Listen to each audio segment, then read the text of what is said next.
Hey guys, I'm Disney Dad, and today in this video I want to cover some of the best hotel options right now over at Disneyland with all the things going on with the reopening and COVID.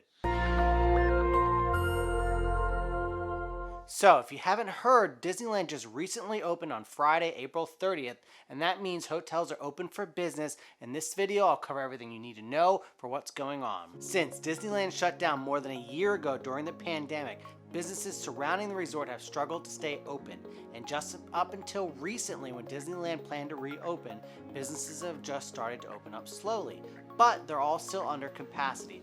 Right now, hotels are anywhere from 30 to 40% capacity going into the summer. And on top of that, if you don't live in California and don't have reservations, you can't even go to Disneyland at this very moment.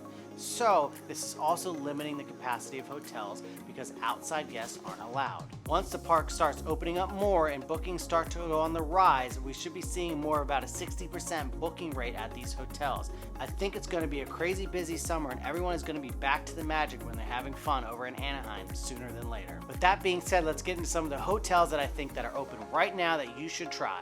Right now, the Grand Californian is the only one of the 3 Disneyland-owned hotels that are actually open. This is always a recommendation as it has its own dedicated entrance to California Adventure, but it comes with a price tag. So in this video, I'm going to cover some high-end resorts next, and then I'm going to go down to more value and more affordable resorts for you, so you have any option that you might need for when you go to Disneyland. So like I said, I want to cover at least one more nice hotel, and that is the JW Marriott Anaheim Hotel.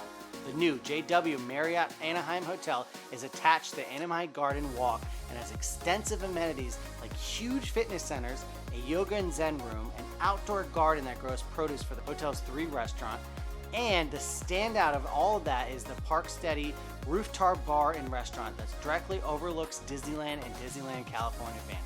And when the fireworks resume, there'll be no better vantage point to watch it from a table at that restaurant. Like I said, it's a little bit more of the expensive side, starting around $209 for a Disneyland opening night, so I imagine it's probably going to go a little bit more, a little bit less throughout the summer depending on when you book the rate. Plus, all valet parking has a fee. Next up, one of my favorites, and that is the Anaheim Hotel with more of a retro Tomorrowland theme. This is a good choice if you want to feel like you're still at Disney even though it's not a Disney-owned hotel. And historically, this is a less busier entrance to downtown Disney. On the property, there's a huge pool that they show movies at night and an on-site pizzeria.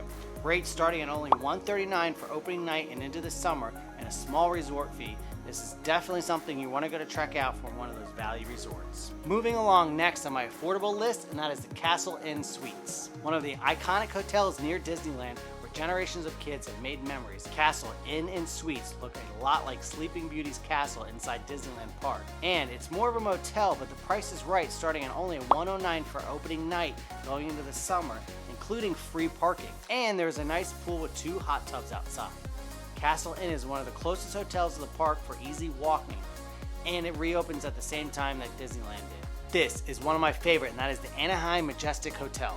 The Anaheim Majestic Garden Hotel is one of the iconic castle hotels near Disneyland, and the Anaheim Majestic Garden Hotel is the one you drive past when you get off of I-5 and head towards Disneyland Drive. The hotel is larger and has amenities like video arcade and billiards room, but it's a long enough walk from the parks that you'll probably want to use their complimentary shuttle. Some of the rooms come with castle-themed bunk beds, which is really cool and you'll definitely want to do if you have kids. Anaheim Majestic reopened for guests on the 29th, and the room rates right now are starting around $144 plus additional parking fees if you have a car. So COVID has changed a lot of things since the reopening of Disneyland, and I do have other great videos that will link up here for Disneyland hotels that I've recommended in the past. But like I said, this video is focused on right now what's open, what's not, so your choices are limited. And also some of the amenities have been pulled back because of COVID. So I hope this helps you if you're planning a trip once they reopen the Disneyland parks for outside the state guests, or if you're actually staying in state and you've never been to Disneyland or you don't know where to stay, this video should help. Subscribe down below, guys, because I'll give you all the tips with all the Disneyland parks and Disney World parks that you'll need to know about. So subscribe. I'll see you guys next time. Thanks for watching.